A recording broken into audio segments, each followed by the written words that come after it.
우리 앞뒤자 우리 인사할까요?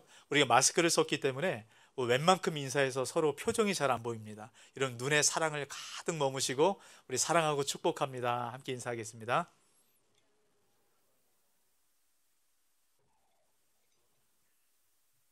네, 우리가 이제 이 코로나 때문에 마스크를 늘 쓰고 다니느라 표정이 어떤지 잘 모를 것 같아요. 그래서 우리가 이렇게 과하게 우리 한 200% 이렇게 웃음을 머금어야 밖에서 보이는 것 같습니다.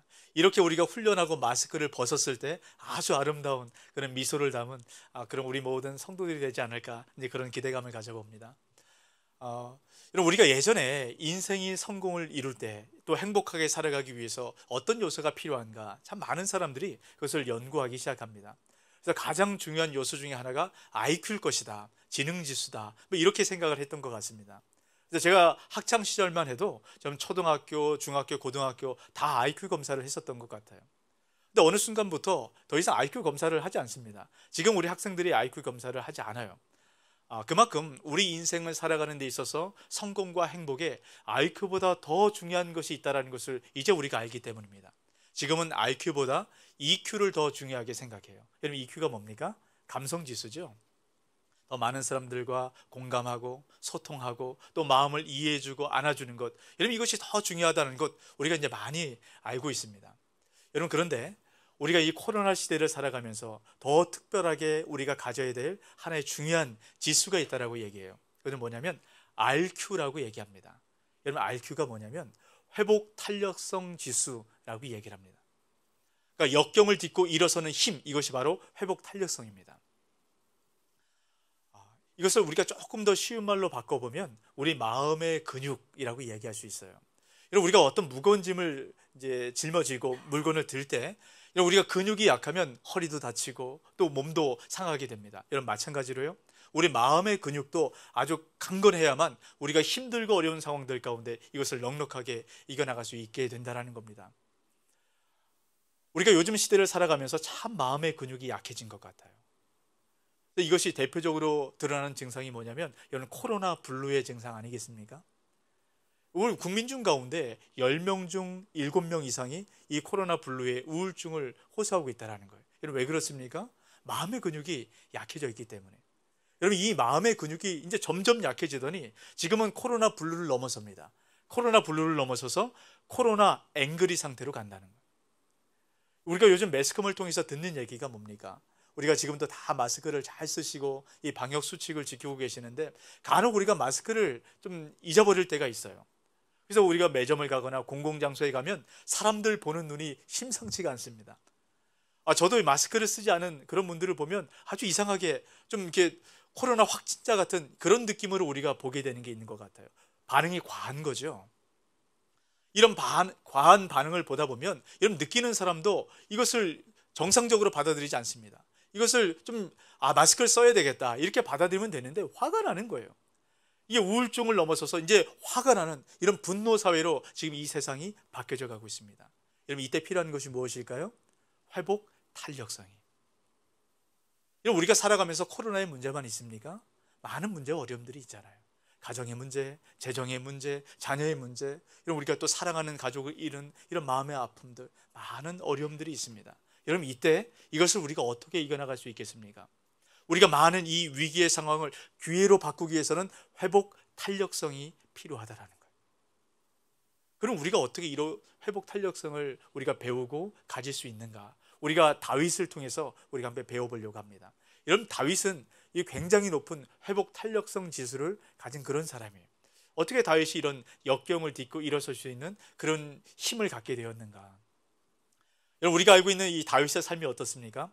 참 폭풍우 같은 그런 삶을 살았어요. 다윗의 인생의 출발은 참 평범 이하의 삶을 살았습니다. 양을 치는 양치기로 시작을 하죠. 이 양치기로 시작한 이 다윗이 어떻게 됩니까? 이 골리앗을 물맷돌 하나로 죽이면서 많은 사람들의 주목을 받기 시작해요. 그러면서 어떻게 됩니까? 사울 왕의 사위가 됩니다. 여러분 인생의 역전의 은혜를 경험하게 되는 거죠. 여러분 근데 이것도 잠시입니다. 얼마 지나지 않아서 사울 왕의 시기를 받기 시작합니다. 그래서 십수년을 쫓겨다니고 도망다니는 여러분 이런 아주 비참한 인생을 살아가게 됩니다. 이런 우여곡절 끝에 왕이 되잖아요. 근데 왕이 됐는데 어떤 일을 했습니까? 정말로 충신이었던 그런 이 신하를 여러분 죽이게 되죠. 그리고 그 아내를 빼앗아 갔어요.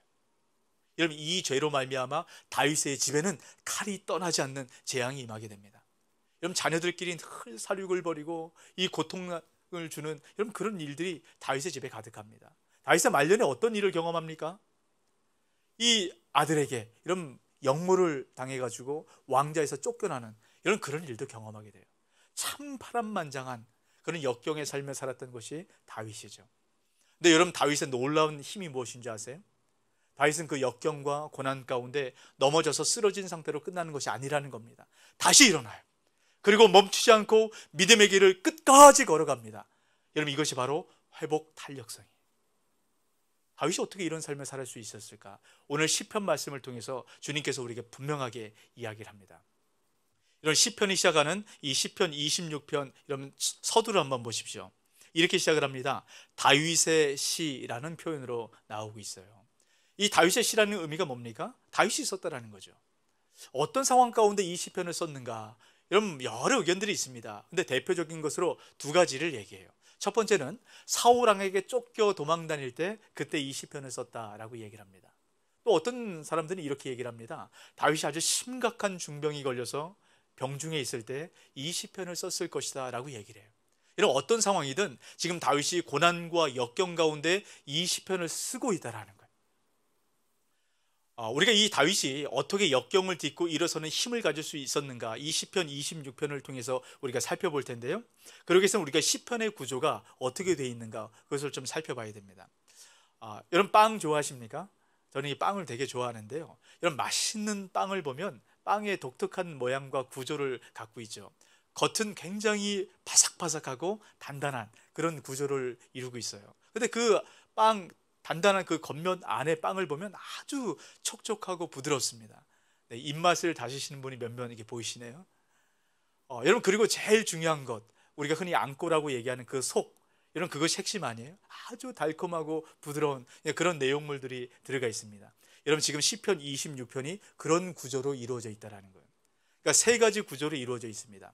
우리가 이 세 가지 구조를 통해서 다윗이 어떻게 역경과 고난을 딛고 일어설 수 있는 그 힘을 가질 수 있었는가 우리가 함께 살펴보려고 합니다. 이런 첫 번째입니다. 다윗이 역경을 딛고 일어서는 첫 번째 힘, 여러분 그것은 완전함입니다.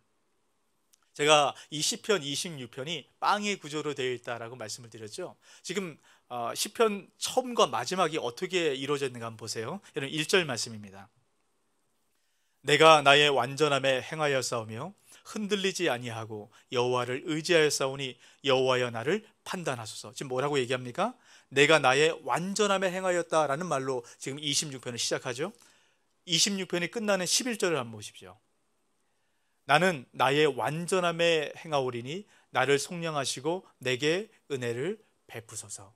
지금 이 시편 전체를 감싸는 빵의 겉면, 이 바삭바삭한 이 겉면에 해당되는 이 부분을 뭐라고 얘기합니까? 완전함.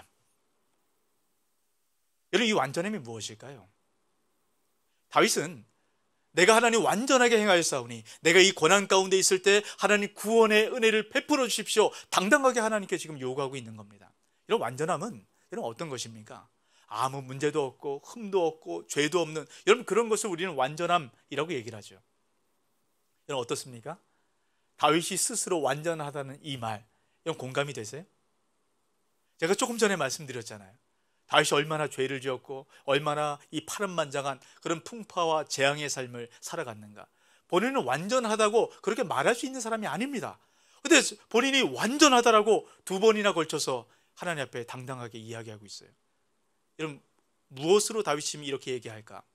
여러분 더 놀라운 것은 무엇이냐면 하나님이 이런 다윗을 완전하다라고 보고 계시다라는 겁니다. 이런 시편 78편 72절입니다. 이에 그가 그들을 자기 마음의 완전함으로 기르고 그의 손의 능숙함으로 그들을 지도하였도다. 여러분 이 말씀은 하나님께서 왜 다윗을 왕으로 선택하셨는가 그 이유를 말씀합니다. 뭐라고 얘기합니까? 다윗이 완전하대요. 우리가 아무리 찾아봐도 다윗은 완전한 사람이 아닙니다. 근데 스스로도 완전하다고 얘기하고 하나님도 다윗이 완전하다라고 지금 말씀하고 계십니다. 무엇 때문에 그럴까? 여러분, 우리가 왜 지금 다윗의 완전함을 우리가 잘 살펴봐야 되냐면, 주님께서 이것은 다윗에게만 말씀하신 것이 아니라 하나님의 모든 백성이 반드시 완전해야 된다는 하나님 백성의 표지가 완전함이 있기 때문이에요. 이런 신명기 18장 13절 말씀 같이 있습니다. 너는 내 하나님 여호와 앞에서 완전하라. 뭐라고 말씀합니까? 하나님의 백성은 하나님 앞에서 완전해야 된다라고 말씀하고 있는 거예요. 제가 질문 한 가지 드리겠습니다. 여러분, 완전하십니까? 네, 다 이렇게 머리를 숙이시네요. 저도 그렇습니다. 우리가 어떻게 완전합니까? 우리가 완전하다고 말하는 것, 여러분, 그 자체가 문제가 있는 것 아니겠어요? 근데 주님께서 오늘 말씀을 통해 뭐라고 말씀합니까? 완전하라. 하나님의 백성은 반드시 완전함을 통해서 하나님의 백성됨을 드러내야 된다라고 말씀하고 있습니다. 도대체 무엇일까요? 우리는 완전할 수가 없습니다. 다윗도 완전하지 않아요.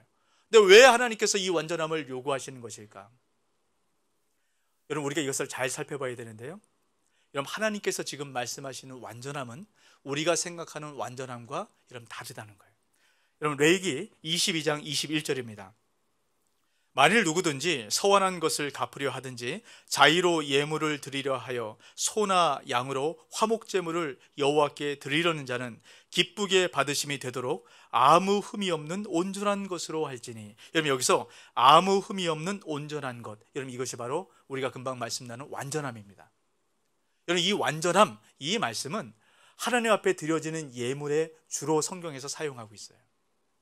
여러분, 제물이 온전해야만 하나님 앞에 그 제물이 상달될 수 있고 주님께서 받으신다라는 겁니다. 여러분, 이것을 통해서 주님께서 말씀하신 완전함이 무엇인가, 여러분, 우리가 알 수 있는 겁니다. 여러분, 지금 다윗은 스스로 완전하게 행했다라고 말씀하는 것은 내가 죄가 없다, 아무 문제가 없다, 지금 이것을 말씀하는 것이 아니라는 겁니다. 온전한 제물처럼 늘 하나님 앞에 모든 순간 모든 상황 하나님 앞에 서 있는 바로 그 모습, 여러분, 그것이 바로 완전함이라는 것이. 이런 다윗의 모습을 가장 잘 보여주는 성경의 한 구절이 있습니다.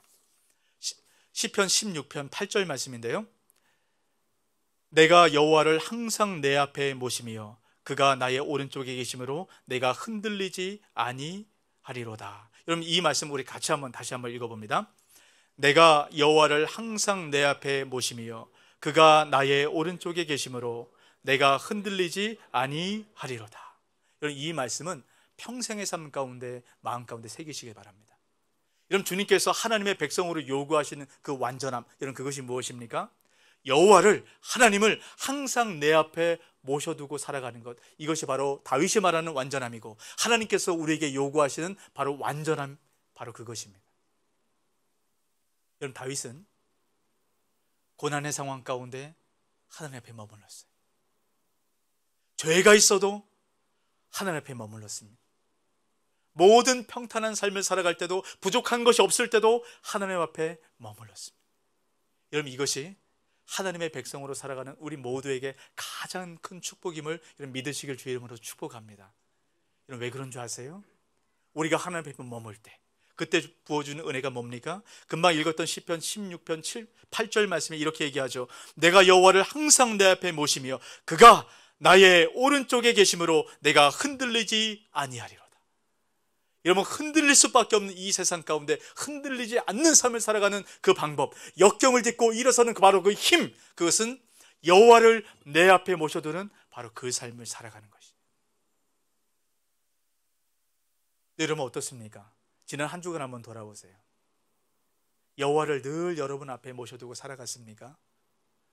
우리가 이렇게 살아가야 되는 건 너무 잘 알죠? 근데 이것이 쉽지 않아요. 가장 이것을 방해하는 이런 걸림돌이 뭡니까? 분주함입니다. 바쁨이에요.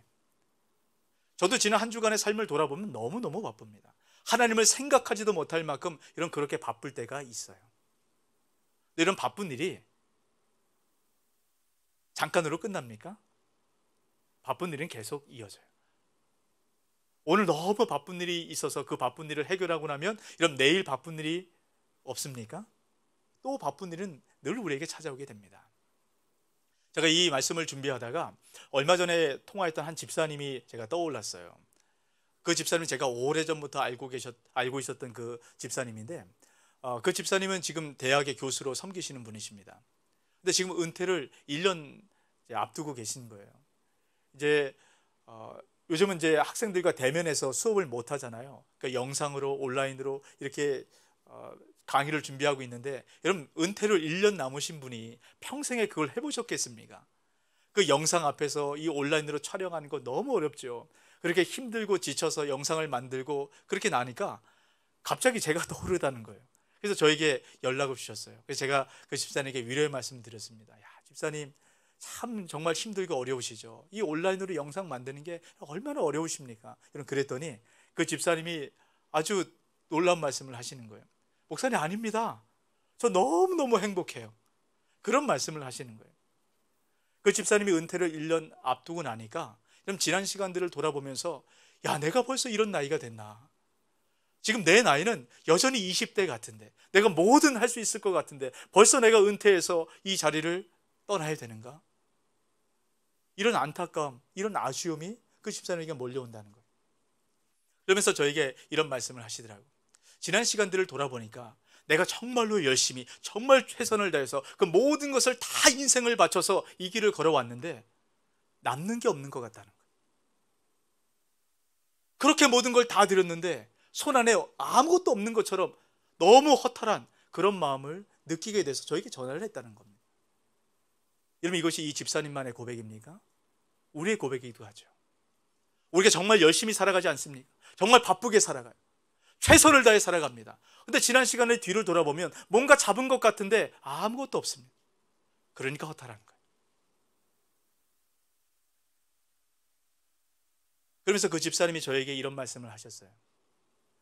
너무 바쁘게 급하게 살아가다 보니까 정말 중요한 것을 잡지 못하고 살아갔던 것, 그것이 너무너무 후회가 된다는 그 말씀이 여러분 제 마음 가운데 울려서 이 말씀을 준비할 때 그 말씀이 계속 되뇌어지더라고요. 이런 어떤 삶을 살아가고 계십니까? 바쁜 것 따라가십니까? 아니면 중요한 것 따라가십니까? 이런 바쁜 것 따라가면 그 인생을 돌아볼 때 아무것도 없습니다. 하지만 중요한 것 따라가면 다 놓치는 것 같지만 우리가 그 인생의 끝에 서서 볼 때 가장 중요한 것 잡고 있다는 것, 여러분 그것을 알게 되는 거예요. 그럼 우리가 정말로 놓치지 말고 잡아야 될 것이 무엇일까요? 여러분, 그것이 바로 하나님을 우리 앞에 모셔두고 살아가는 것, 바로 이것입니다. 여러분, 정말 주님께서 우리 인생 가운데 내 인생을 이끌어 가시고 내 삶 가운데 가장 좋은 때에 가장 좋은 것을 베풀어 주시는 바로 그 하나님, 여러분 이것이 믿어진다면 우리가 늘 주님을 생각하고 그 주님을 앞에 모셔두고 살아가는 것, 이것을 첫 번째로 우리가 하며 살아가지 않겠습니까?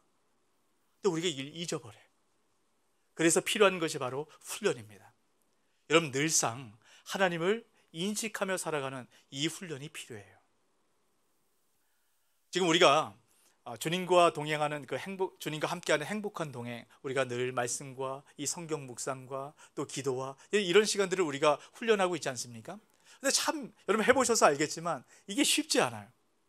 이게 기도하려고 하면 뭘 바쁜 일이 생기고 말씀 묵상하려고 하면 이 마음에 요동치는 그런 일들이 늘 우리 가운데 따라옵니다. 그래서 이런 생각이 들죠. 야, 오늘은 정말 이 기도할 맛이 안 난다. 내일 기도해야지. 내일 되면 기도할 맛이 납니까? 내일 되면 성경을 묵상할 수 있는 시간이 주어지나요? 그렇지가 않습니다. 어떤 분은 저에게 그렇게 말씀하세요. 목사님, 급하면 기도합니다. 맞습니다. 급하면 기도하죠. 여러분, 그런데 중요한 것이 있어요. 우리가 급해서 기도해야 될 때 기도하면 정작 기도가 되지 않는다는 거예요. 왜 그렇습니까? 평상의 삶 가운데 우리가 기도하고 주님을 찾지 않으면 우리가 주님을 찾아야 될 때 주님이 느껴지지 않기 때문입니다. 여러분, 그래서 우리가 평상시에 항상 주님을 내 앞에 모셔두고 살아가는 이 훈련이 필요하다라는 거예요. 여러분, 이것이 바로 역경을 이겨내는, 역경을 딛고 일어서는 첫 번째 힘에 해당이 된다는 겁니다. 여러분, 늘 주님을 우리 눈앞에 모셔두고 그렇게 살아가는 저 여러분 되시길 주 이름으로 축원합니다. 아멘. 여러분, 가장 중요한 것이, 가장 근원적인 힘입니다. 그리고 다윗은 두 번째로 얘기합니다. 여러분, 두 번째가 뭔가요? 이 겉에 바삭바삭한 빵 안에 아주 촉촉한 빵을 이야기하고 있는 겁니다. 두 번째는 무엇이냐면 믿음의 사람들과 함께하는 것에 대해서 이야기해요. 다시 말하면 믿음의 공동체 안으로 들어가야 된다라고 얘기하는 겁니다. 여러분, 다윗은 이게 첫 번째 이야기를 하고 나서 이렇게 얘기하죠.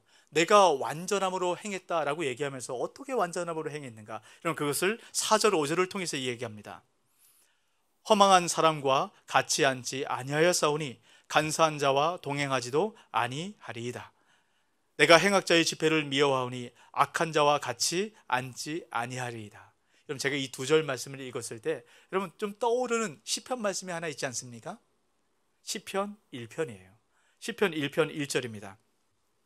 복 있는 사람은 악인들의 꾀를 따르지 아니하며 죄인들의 길에 서지 아니하며 오만한 자들의 자리에 앉지 아니하고.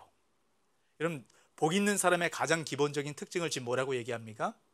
악인들과 죄인들과 오만한 자들과 함께 있지 않는다는 거예요. 여러분 우리가 5년 뒤에 우리의 모습이 어떨지, 여러분 그것은 오늘 우리가 만나는 사람이 누구인가, 그리고 우리 지금 읽고 있는 책이 무엇인가, 이것을 통해서 결정된다라고 얘기합니다. 여러분 우리가 욕하면서 닮는다, 이런 그런 말이 있어요. 그래서 우리가 태교할 때 미워하는 사람 욕하지 말라고 얘기하죠. 욕하면서 닮는 거예요. 여러분 왜 그런 일이 벌어질까? 여러분 우리 안에 이것을 과학적으로 이제 증명해내는 이제 그런 많은 일들이 시도가 됐는데요. 우리 사람 머릿속 안에, 뇌 안에 거울 신경세포가 있다는 겁니다. 여러분 거울이 뭐예요? 비춰지는 거잖아요. 그러니까 이 뇌 안에 있는 신경세포가 거울처럼 작용하는 게 있다는 겁니다. 어떤 사람의 모습을 계속 보고 있으면 우리가 그렇게 행동하지 않아도 우리 뇌에 그렇게 행동했던 부분이 활성화가 된다는 거예요. 그래서 계속 쳐다보고 있으면 우리도 모르게 그렇게 행동했던 것처럼 익숙해진다는 겁니다. 그래서 우리가 누구와 함께 있고 어떤 사람을 바라보느냐는 너무너무 중요하다는 것이에요. 우리가 지금 코로나 이 시대를 맞아서 여러분 우리가 믿음의 사람들과 함께 교제하는 것, 이것이 많이 끊어지지 않았습니까? 여러분 그런데 어떤 모양이든 어떤 방편이든 이 일들을 계속 이뤄나가야 돼요. 그래야만 우리가 역경을 이겨나갈 수 있는 힘이 이 안에서 부어지게 됩니다. 제가 이 말씀을 준비하다가 한 집사님과 통화를 하게 됐습니다. 이 코로나가 있기 이전에 올해 한 1월 정도 그때의 일이었어요. 그 집사님은 늘 그리스도인으로 어떻게든 이 말씀대로 살아가 보기 위해서 애쓰셨던 그 집사님입니다. 우리가 이 세상 가운데 그리스도인으로 살아갈 때 얼마나 많은 희생과 얼마나 많은 포기를 하면서 살아가야 돼요. 그리스도인의 삶이 그렇지 않습니까? 늘 고난과 좁은 길, 좁은 문, 이걸 통해서 우리가 걸어가야 됩니다. 여러분 그런데 이 세상은 우리의 마음을 그대로 받아주지 않습니다. 호의가 반복되면 이것을 권리로 알거든요. 그러니까 우리가 늘 호의를 베풀고 낮아지는 이런 그런 삶을 살아가는데 그들이 권리처럼 생각하면 우리 마음 가운데 격동이 일어나는 거죠. 그래서 영적 싸움이 일어나는 겁니다. 이런 우리가 그리스도인으로 살아가기 위해서는 우리 안에 이런 싸움이 없을 수가 없어요. 늘 싸움이 일어납니다. 그 집사님이 그런 심각한 싸움 가운데 있었어요. 늘 호의를 베풀고 힘들고 어려운 일 앞장서서 받아주니까요, 사람들이 다 힘든 걸 떠넘겨주는 겁니다. 너무너무 화가 나는 거예요. 내가 이렇게 해야 되나. 그때 집사님의 그 얘기를 들으면서 이 말씀을 통해서 위로하고 그 시간들을 잘 이겨나갔습니다. 여러분 그런데 코로나가 터졌어요. 근데 이 코로나를 통해서 그 집사님이 맡았던 그 업무가 굉장히 큰 업적을 만들어냈다라는 겁니다. 그러면서 얼마나 기뻐하고 얼마나 감사했는지 저에게 역시 하나님의 수는 놀랍고 하나님은 역시 위대하신 분이라고 여러분 그런 고백을 하더라고요. 제가 그 말씀을 듣는데 제가 너무너무 힘이 됐습니다. 그 집사님은 저에게 그런 말씀하셨어요. 목사님이 전해주셨던 그 말씀과 위로의 말이 본인에게 힘이 돼서 그 힘든 시간을 이겨나갈 수 있었다라고 말씀합니다. 저는 그 집사님의 말씀을 듣고 다시 한번 제가 힘을 얻는 그 시간을 갖게 됐습니다. 여러분 이것이 바로 믿음의 공동체 안에서 일어나는 은혜입니다. 여러분 어떤 상황 가운데도 공동체를 포기하셔서는 안 돼요. 놓쳐서는 안 됩니다. 여러분 온라인이라도 만나세요. 우리가 계속해서 지금 온라인으로 목장 모임을 하고 있지 않습니까? 여러분 왜 이렇게 할까요? 바로 믿음의 공동체 안에서 서로 든든하게 세워주는 힘을 받고 공급하기 위해서입니다. 여러분 역경을 딛고 일어서는 이 두 번째 힘은 믿음의 공동체 안에서 이루어진다는 것. 여러분 다시 한번 기억하시고 이 공동체 안에서 믿음의 풍성한 은혜를 나누는 저와 여러분 되시길 주 이름으로 축복합니다. 아멘. 여러분 세 번째입니다. 역경을 딛고 일어설 수 있는 그 힘이 무엇인가? 이 세 번째 힘이 여러분 가장 중요해요. 제가 지금 빵의 비유를 통해서 지금 시편 26편의 구절을 말씀드리고 있잖아요. 여러분 빵의 이름을 결정하는 것, 여러분 그것이 무엇이 결정할까요? 겉에 빵의 모습, 촉촉한 부위 아니죠. 빵의 내용물, 안구를 보고 결정을 합니다. 이런 빵의 내용물 안에 단팥이 들어있으면 그 빵을 뭐라 부릅니까? 단팥빵이라 부르죠. 빵 안에 크림이 들어있으면요, 크림빵이 되는 거예요. 여러분, 오늘 이 세 번째, 이 시편 26편의 가장 핵심적인 이 부분이 바로 세 번째 힘입니다. 여러분, 그것은 무엇이냐면 주의 성전을 사모하는 것이.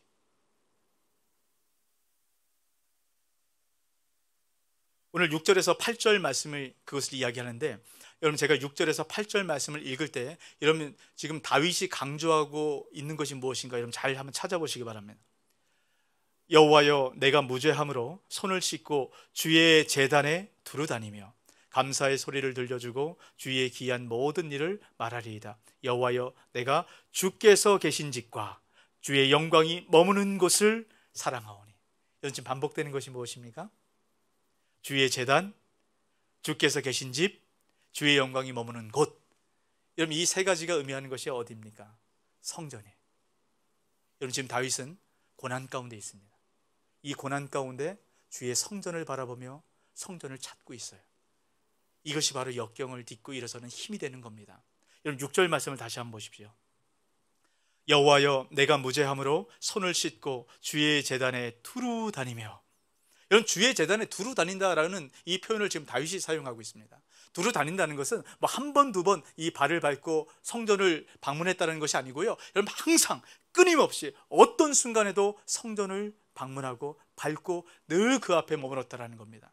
여러분, 도대체 다윗이 왜 그랬을까? 여러분, 힘들고 어려울 때 이런 문제를 풀어가야 되지 않습니까? 여러분, 그럴 때마다 다윗은 먼저 성전 앞으로 갔다는 거예요. 여러분, 왜 그럴까? 이런 8절을 통해서 그 답을 얘기합니다. 여호와여, 내가 주께서 계신 집과 주의 영광이 머무는 곳을 사랑하오니. 여러분, 다윗은 그 성전을 사모했습니다. 성전을 사랑했어요. 여러분, 왜 다윗이 이렇게 성전을 끔찍하게 사랑했을까? 여러분, 이 다윗의 마음이 잘 표현된 성경 구절이 하나 있습니다. 시편 27편 4절입니다. 우리 같이 한번 읽습니다. 내가 여호와께 바라는 한 가지 일, 그것을 구하리니 곧 내가 내 평생에 여호와의 집에 살면서 여호와의 아름다움을 바라보며 그의 성전에서 사모하는 그것이라. 아멘. 여러분, 다윗의 평생의 한 가지 소원이 무엇입니까? 하나님의 집에 있고 싶은 거예요. 그 하나님의 집에서 그 주의 영광을 사모하는 것, 그것이라고 고백합니다. 돈도 아닙니다. 명예도 아니에요. 자녀가 잘 되는 것도 아닙니다. 이런 그 어떤 것이 아닙니다. 다윗이 구하는 한 가지는 하나님의 집에서 그 영광을 바라보는 것입니다. 여러분의 소원은 무엇입니까? 하나님께서 여러분에게 한 가지 소원, 이것을 이루어주시겠다고 말씀하면 여러분 무엇을 구하시겠습니까? 여러분, 다윗처럼 그 하나님의 집에서 영광을 사모하는 것, 이것이 저의 소원입니다. 이 고백이 나오는 저 여러분 되시길 축복합니다. 이런 어떻게 다윗은 이런 고백을 할 수 있었을까? 도대체 주의 성전에 무엇이 있었을까? 이런 주의 성전에서 하나님을 만났기 때문입니다. 어떤 하나님을 만났을까요? 이사야 49장 14절에서 16절입니다. 오직 시온이 이르기를 여호와께서 나를 버리시며 주께서 나를 잊으셨다 하였거니와 여인이 어찌 그 젖 먹는 자식을 잊겠으며 자기 태에서 난 아들을 긍휼히 여기지 않겠느냐. 그들은 혹시 잊을지라도 나는 너를 잊지 아니할 것이라. 내가 너를 내 손바닥에 새겼고 너의 성벽이 항상 내 앞에 있나니. 지금 이사야의 고백이 뭐라고 얘기합니까? 우리가 고난 가운데 있을 때, 염려 가운데 있을 때 우린 그렇게 느껴집니다. 하나님, 나를 버리셨구나. 나와 함께 하시지 않는구나. 근데 주님께서 뭐라고 말씀하세요? 여인이 젖 먹는 자식을 잊을지언정 나는 잊지 않겠다. 여러분, 제가 이제 신방을 다니다 보면 우리 부모님들의 가장 첫 번째 기도 제목은 뭐냐면 늘 자녀예요. 어떻게든 자녀가 잘 됐으면 좋겠다는 것. 여러분, 왜 그렇습니까? 그만큼 자녀를 사랑하는 마음이 있기 때문이에요. 여러분, 주님께서 이렇게 말씀하세요. 부모가 자녀를 잊어버린다 할지라도 하나님은 절대로 우리를 잊어버리지 않는다라고 말씀합니다. 왜 그렇습니까? 주님께서 손바닥에 우리를 새기셨기 때문에, 주의 마음판에 바로 저와 여러분을 새기셨기 때문입니다. 여러분, 이 말씀을 믿음으로 마음 가운데 수납하게 되시길 주 이름으로 축복합니다. 여러분, 다윗은 이것을 알았습니다. 그래서 고난 가운데 다른 걸 찾지 않았어요. 고난 가운데 바로 그 성전, 나를 끝까지 지켜주시고 나를 보호하시고 나를 함께 하시는 그 하나님이 머무르시 계신 바로 그 성전에 가기만 하면 주님께서 나를 어떻게 지키시는지, 여러분, 그것을 다윗이 알았기 때문에 모든 역경 가운데 바로 다윗은 그것을 찾았습니다.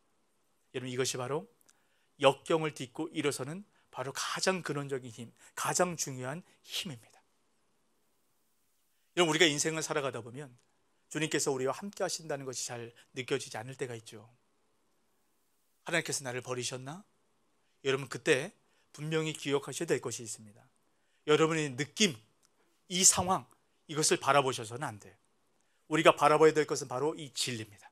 이 진리의 말씀이에요. 여러분, 계속적으로 이 시편과 우리가 나눴던 말씀을 통해서 주님께서 뭐라고 말씀합니까? 나는 절대로 너희를 떠나지 않겠다. 세상 끝날까지 너희와 함께 하겠다. 내가 너를 지키고 보호하고 내가 죽을지언정 너희를 지키겠다 라고 말씀합니다. 이게 진리입니다. 이런 우리 느낌과 상황을 우리 마음 가운데 채우는 것이 아니라 이 진리의 말씀을 우리 마음 가운데 채우기 시작할 때 우리가 역경을 딛고 일어설 수 있는 힘이 생기는 것입니다. 여러분, 우리가 하나님을 우리 앞에 모셔두고 살아가는 삶, 어떻게 이것이 가능할까? 이것이 바로 진리의 말씀인 성경을 통해서 가능합니다. 여러분, 이 말씀이 육신이 되어온 예수 그리스도를 보여주는 것이 이 성경 말씀 아닙니까? 이 성경을 가까이 하기 시작할 때, 우리가 이 말씀을 묵상하기 시작할 때 이 말씀 안에서 그 하나님의 영광, 늘 우리와 함께 하시고 내가 너를 절대로 잊지 않겠다, 내가 너를 도와주고 너의 손을 붙들고 이 험난한 길 인도하고 있다, 이 말씀이 믿어지게 되는 거예요.